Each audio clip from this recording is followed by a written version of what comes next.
The muted glow of his phone illuminated our bedroom at 2:17 a.m. I didn't need to open my eyes to know that Morgan was slipping out from under the covers, whispering about urgent work calls for the third time this week.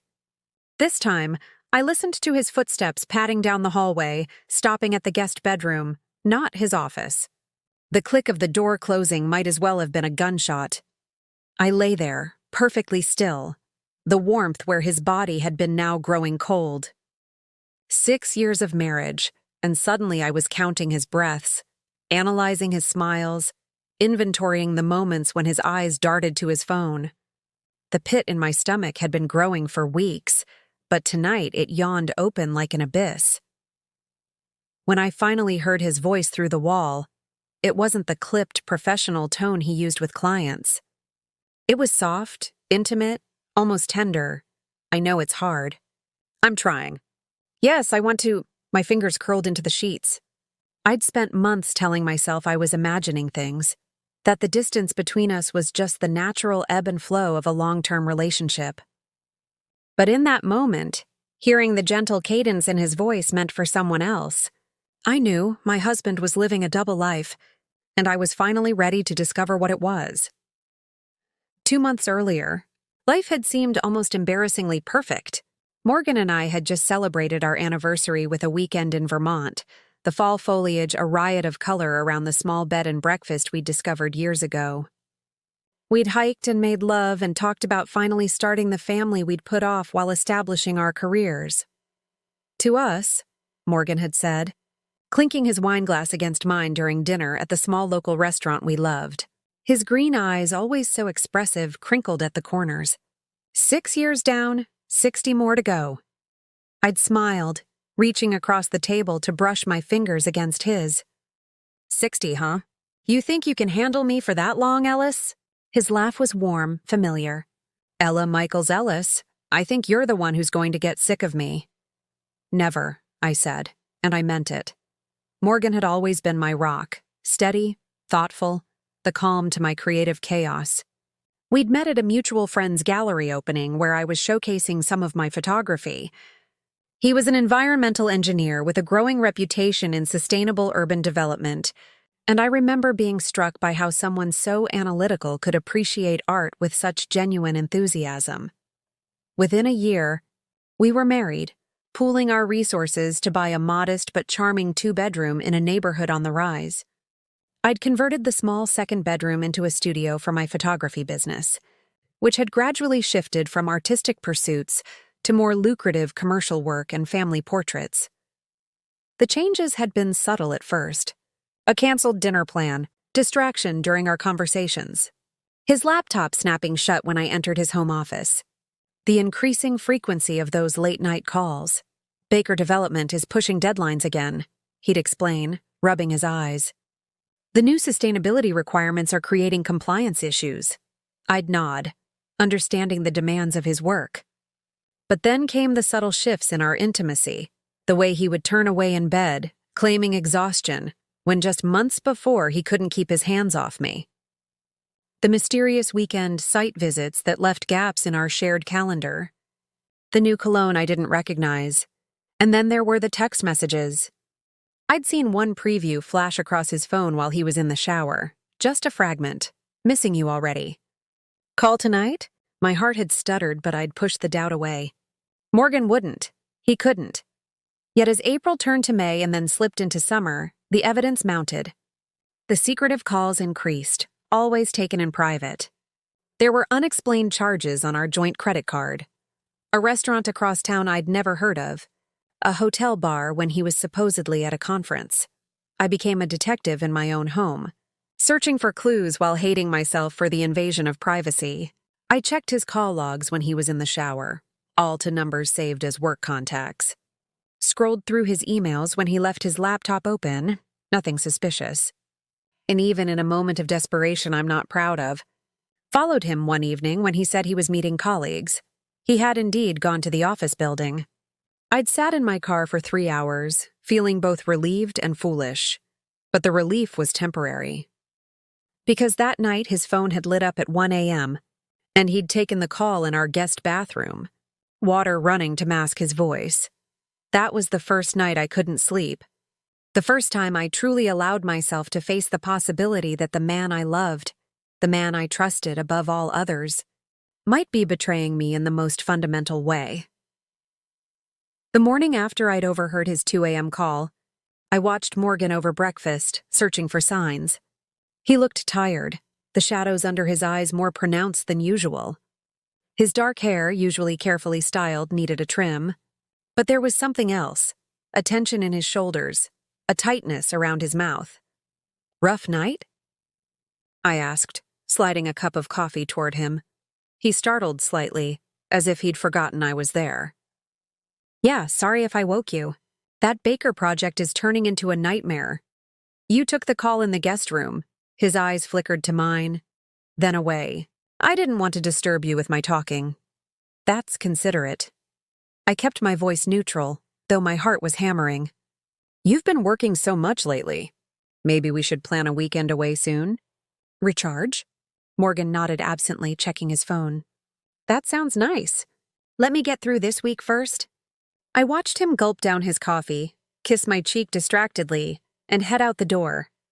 The Morgan from 6 months ago would have lingered, would have suggested specific dates, would have made me feel like spending time together was a priority. That afternoon, I called Zoe, my closest friend since college. "He's just working a lot," she said reasonably when I confided my fears. "Ryan gets like that too when he's on a big case. You know how men are. They get tunnel vision." "It's more than that," I insisted. "He's different, Zoe, distant. And these calls, they don't sound like work calls." There was a pause on the line. "Ella, are you saying you think Morgan is cheating?" Hearing the words spoken aloud made my stomach clench. "I don't know what to think anymore. This is Morgan we're talking about. The guy who proposed to you with that ridiculous scavenger hunt that took you to every meaningful spot in your relationship. The guy who cried when you read your vows." "People change," I said quietly. "Or they go through rough patches," Zoe countered. "Have you tried talking to him?" I hadn't, not really. I'd dropped hints, made suggestions about spending more time together, but I hadn't confronted the growing distance between us directly. The truth was, I was afraid of what I might learn. "I'll talk to him," I promised, though I had no concrete plan to do so. That evening, Morgan texted that he would be working late. Again. I ate dinner alone, flipping listlessly through a photography magazine, unable to focus on the articles. At 9, I decided to take action. I called his office. "Baker Environmental, this is Vanessa speaking." "Hi, Vanessa, it's Ella Ellis, Morgan's wife." "Is he still there?" "He's not answering his cell." "Morgan?" There was confusion in her voice. "He left around 6, actually. Said he had plans tonight." The room seemed to tilt slightly. "Oh, must have been a miscommunication. Thanks." I hung up, my hands trembling. Plans, not work. Not an emergency client call. Plans he hadn't shared with me. When he came home at 11:30, I was pretending to be asleep. He showered before coming to bed, and when he slipped under the covers, I could smell soap and shampoo, and beneath that, the faint trace of something else. Perfume? Or was my imagination now working overtime? I lay awake for hours, staring at the ceiling, feeling the weight of his deception beside me. The next day, I made a decision. If Morgan wouldn't tell me the truth, I would find it myself. The opportunity came sooner than I expected. Morgan announced he had an overnight site visit in Burlington, about 2 hours north. Environmental impact assessment, he explained, packing an overnight bag. Might stretch to 2 days if we find anything concerning. I nodded, playing the understanding wife. Drive safely. Text me when you get there? As soon as his car pulled away from the curb, I sprang into action. First stop, his office. Our home computer still had his email password saved from the last time he'd checked it there, and I needed to see what I could find. There was nothing obviously incriminating in his work email, just the expected barrage of client communications, meeting requests, and internal memos. But when I checked his calendar, I noticed something odd. There was no Burlington site visit scheduled. Instead, there was a blocked period simply labeled personal time. My breath caught. Personal time, not work. Not professional. I searched further, combing through his recent emails, looking for any mention of Burlington or the Baker project he'd been blaming for his late nights. Nothing. Next, I pulled up our phone records online. There was a number that appeared frequently, always at odd hours. It wasn't saved as a contact in our shared family account. With shaking fingers, I copied the number and did a reverse lookup. The search returned nothing. A burner phone, perhaps? The thought made me sick. I checked our credit card statements again. Small charges at coffee shops I didn't recognize. A bookstore across town. A children's toy store. That one stopped me cold. A toy store? Was his affair partner a mother? The thought that Morgan might be involved with a family, might be creating connections with someone else's children while we delayed having our own, was like a knife to the heart. I sat back in the chair, my mind racing. What did I really know? Morgan was lying about his whereabouts. He was making secret calls. There were unexplained expenses, but I still didn't have concrete proof, just a growing mountain of circumstantial evidence. I needed more. Remembering the strange calls from the guest bedroom, I went there next. Nothing seemed out of place. The bed was neatly made, the small desk in the corner tidy. On impulse, I opened the desk drawer. Inside was a small notebook I didn't recognize. Plain black cover, the kind you could buy at any office supply store. I opened it, not sure what to expect. It contained handwritten notes, dates, times, and cryptic abbreviations. Some entries had dollar amounts next to them. A few had addresses scribbled in the margins. One entry from the previous week caught my eye. AL, 10 p.m. Progress update, $2,500 transferred. AL, who was AL? And why was Morgan transferring them money? With growing unease, I took photos of several pages with my phone, then replaced the notebook exactly as I'd found it. Back at my computer, I checked our bank statements. Sure enough, there were multiple transfers to an account I didn't recognize, labeled only as consulting services. The amounts varied, $1,200 here, $800 there, $2,500 most recently, but they added up to over $15,000 in the past 3 months. $15,000. Money we'd been saving for a down payment on a bigger house. Money that was supposed to be for our future, our family. I felt sick. This wasn't just an affair. This was something bigger, something that involved significant amounts of our money. Was Morgan gambling? Involved in something illegal? Supporting another woman? Or worse, another family? I needed to know where he really was tonight. And I knew one way to find out. 4 years ago, when Morgan lost his phone during a camping trip, we'd activated location sharing on our devices. We'd never turned it off, though I'd rarely had reason to check his whereabouts. Until now, I pulled up the app on my phone, my finger hovering over his icon. This was a line I hadn't yet crossed, active surveillance rather than passive investigation. But the notebook, the money transfers, the lies, I needed to know. I tapped his icon. The map zoomed in, showing a location about an hour from our home, not in Burlington at all, but in the opposite direction. The address appeared to be in a residential neighborhood in a small town I'd driven through but never visited. I took a screenshot, then pulled up a real estate website and entered the address. It was a modest single-family home, valued at about $300,000. Who lived there? And why was Morgan visiting? I could drive there. It would take about an hour. I could see for myself. But what would I do if I arrived to find Morgan with another woman? Or with another family? Was I prepared to confront that reality face to face without warning? I wasn't. Not yet. Instead, I did something that felt almost as invasive. I called our bank. I'm reviewing some recurring transfers from our joint account, I explained to the representative. Can you tell me the name of the receiving account for the consulting services payments? Let me check that for you, Mrs. Ellis. Yes. Those payments are going to Alden Life Solutions, LLC. Alden Life Solutions, AL. Can you tell me anything else about this account? I'm afraid that's all the information I have access to.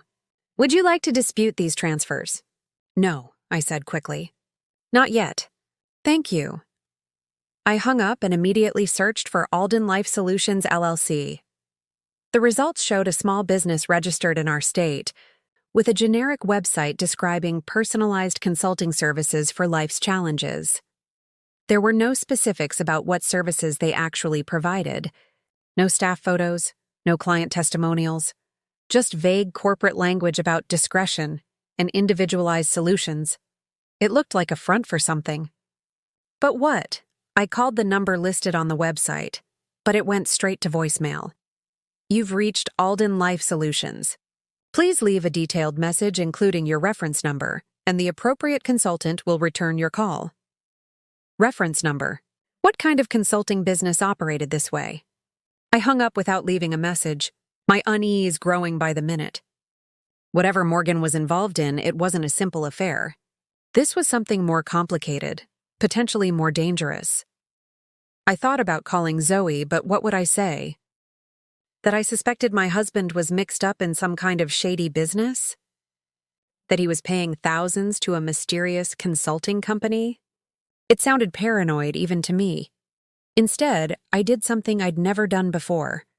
I packed an overnight bag, left a note saying I was visiting my sister, a lie to counter his lies, and drove to the address where Morgan's phone was located. The sun was setting as I approached the small town, casting long shadows across the tree-lined streets. I turned off the location tracking app, afraid that Morgan might somehow be alerted to my presence if I kept monitoring him. The house was in a quiet neighborhood, older homes with established gardens and tall trees. Nothing flashy, nothing suspicious at first glance. Just an ordinary house on an ordinary street. I parked a block away, my heart racing. Morgan's silver Subaru was in the driveway. This was it. Whatever secret life he was leading, I was about to discover it.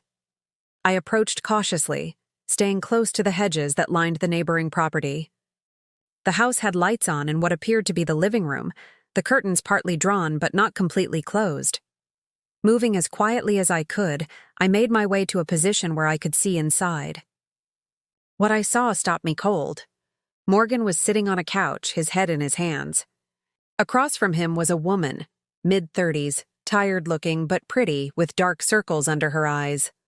She was speaking intently, her hands moving in emphatic gestures.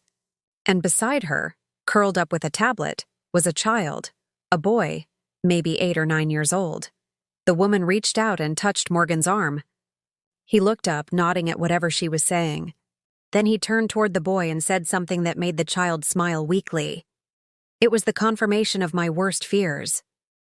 Morgan had another family, or at least another woman and a child he cared about enough to visit secretly and support financially.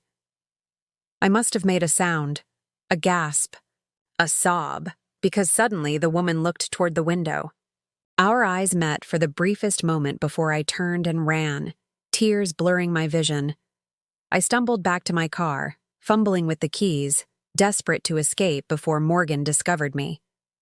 As I pulled away from the curb, I saw the front door of the house open, a figure stepping out. But I didn't stop. I couldn't face him. Not yet. I drove aimlessly for almost an hour, my mind replaying what I'd seen. The woman touching Morgan's arm. The boy with the tablet. The domestic scene that excluded me entirely. Finally, I checked into a roadside motel, using cash from the emergency stash I kept in my car. I didn't want Morgan to be able to track my credit card if he tried to find me. In the sterile quiet of the motel room, I curled up on the bed and let the tears come. Everything I thought I knew about my life, about my marriage, had been a lie. The future I'd imagined, our future, had vanished in an instant. My phone buzzed with texts from Morgan. "How's Kate? Tell her I said hi." He thought I was at my sister's, maintaining the fiction I'd created. The casual normalcy of it, when everything had changed, made me want to scream. I turned off my phone and cried myself to sleep. Morning brought no clarity, only the dull ache of betrayal. I showered mechanically, checked out of the motel, and decided to do the one thing I'd been avoiding, confront Morgan directly. I turned my phone back on to find a dozen missed calls and increasingly worried texts. The most recent, "Ella, Kate says you're not there. Where are you? I'm worried sick. Please call me. So he'd called my sister. Our mutual lies were unraveling. I texted back, I know where you were last night. And it wasn't Burlington. We need to talk. I'll meet you at home. His response came seconds later. Ella, I can explain. It's not what you think. The oldest line in the book. I didn't bother replying. The drive home felt surreal, as if I were moving through someone else's life. The familiar streets, the turn into our driveway, the sight of our house. It all seemed to belong to a different reality, one where Morgan and I were still the couple I thought we were. His car was already there when I arrived. I sat in my own driveway for several minutes, gathering the courage to go inside and face the end of my marriage. When I finally entered, Morgan was pacing in the living room. He looked terrible, unshaven, eyes bloodshot, still wearing the clothes from yesterday. He turned when he heard the door, relief washing over his face. Ella, thank God, I was so worried. Don't, I said, my voice surprisingly steady. Don't pretend you care now. I do care. More than anything. He took a step toward me, but stopped when I held up my hand. I saw you, Morgan. At that house? With that woman and her son? He closed his eyes briefly. I know how this looks. Do you? My voice rose. Because it looks like you've been lying to me for months.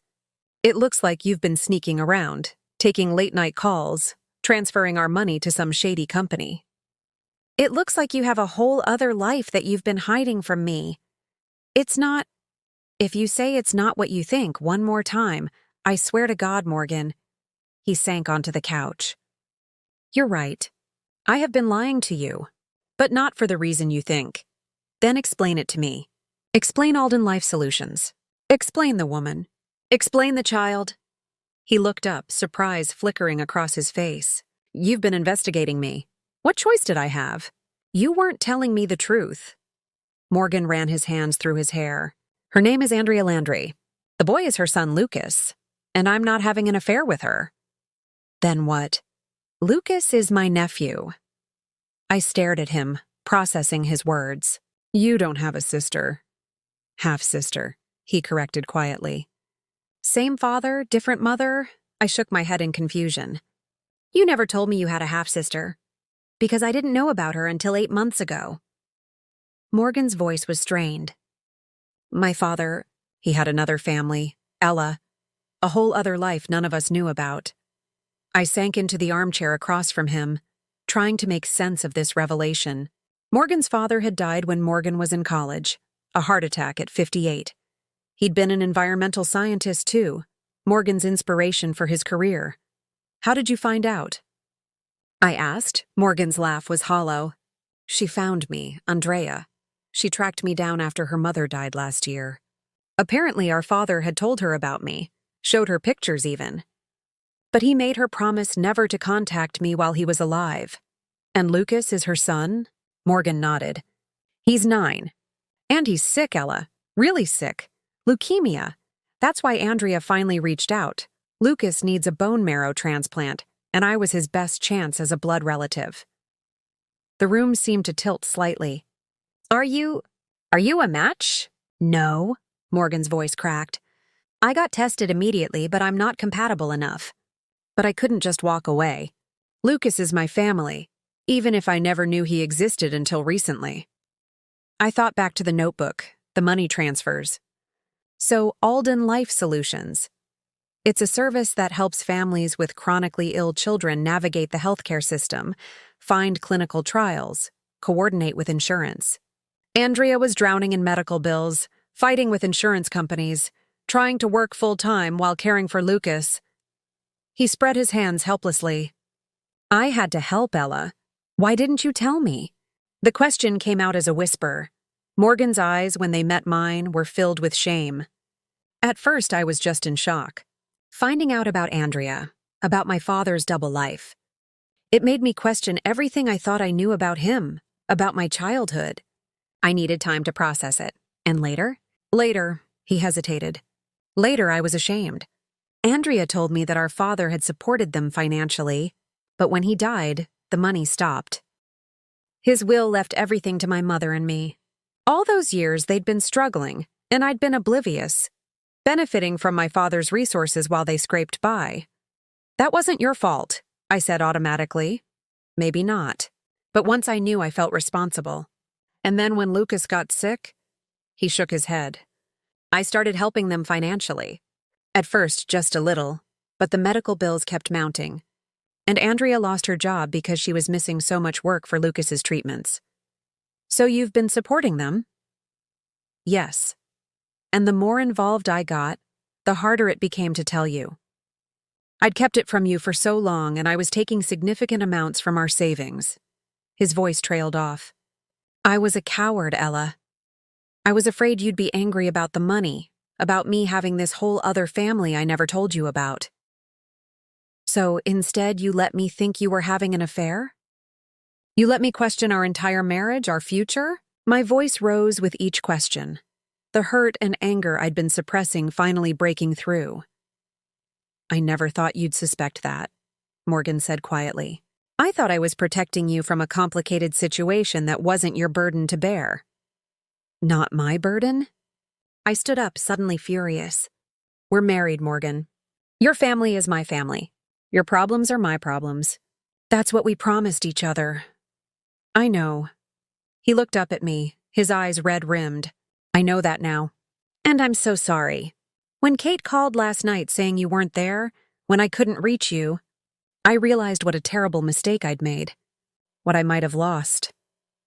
I wanted to hold on to my anger, to make him feel the pain and fear I'd experienced over the past months. But beneath my fury was a wash of relief. Not an affair, not a double life in the way I'd feared. A family crisis, handled badly, handled terribly, but not a betrayal of our vows. The late-night calls? I asked. Lucas has a lot of anxiety at night. Sometimes he can't sleep unless someone tells him stories. Andrea was exhausted, so I started calling in the evenings to tell him bedtime stories. It became our ritual. I remembered the tender tone I'd overheard. Not for a lover, but for a sick child. My anger began to dissolve, replaced by a complex mix of emotions I couldn't fully identify. I want to meet them, I said finally. Andrea and Lucas, properly this time, not spying through windows. Morgan looked startled. You want to meet them? They're your family, which makes them my family too. And it sounds like they could use all the support they can get. I took a deep breath. But Morgan, this can't happen again. No more secrets. No more lies, even if you think you're protecting me. Never again, he promised, reaching for my hands. I swear to you. I let him take my hands in his, feeling the familiar warmth of his touch. There was still so much to process, so much trust to rebuild. But the foundation of our marriage, the love and commitment we'd pledged to each other, remained intact. 2 weeks later, I stood in Andrea's kitchen, arranging cookies on a plate, while Lucas showed Morgan his new video game in the living room.